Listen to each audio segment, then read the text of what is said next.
As Gaza faces the threat of mass starvation, a diplomatic storm is erupting around Israel, and one man remains conspicuously silent: Donald Trump.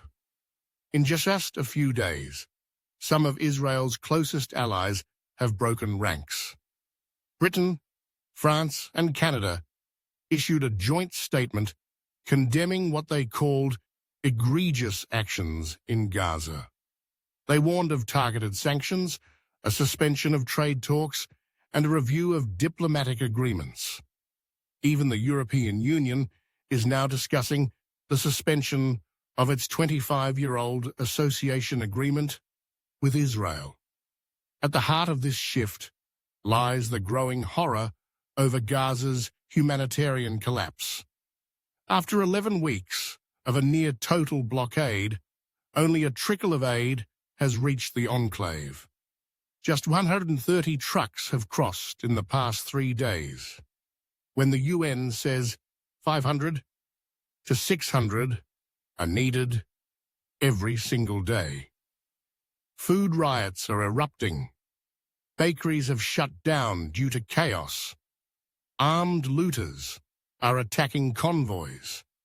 And in one tragic incident, Israeli drones struck Hamas security guards who were escorting flour shipments into central Gaza, killing 6 of them.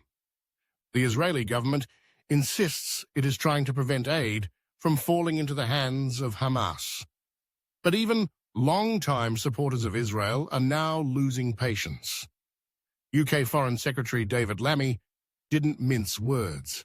He condemned Israeli Finance Minister Bezalel Smotrich's comments about cleansing Gaza and relocating the population, calling them monstrous and extremist. British Prime Minister Keir Starmer, once a staunch Zionist, said the suffering of Gaza's children is utterly intolerable. Netanyahu's response, accusing his critics of siding with terrorists. But the damage is done. The diplomatic tide is turning. Prominent Jewish voices abroad, like Lord Levy in the UK, are speaking out, saying the criticism of Israel's policies came too late, but must now be firm and clear. And through it all, Trump says nothing. At most, he noted that a lot of people are starving. But behind the scenes, even U.S. officials admit Trump is frustrated with Israel's strategy.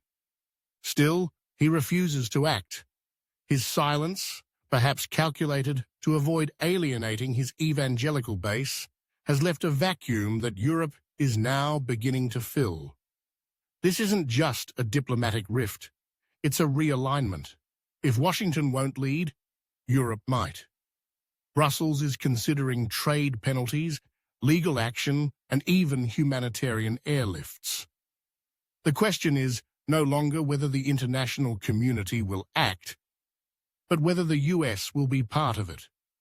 What's unfolding in Gaza is a moral test for the West. The longer this goes on, the clearer it becomes.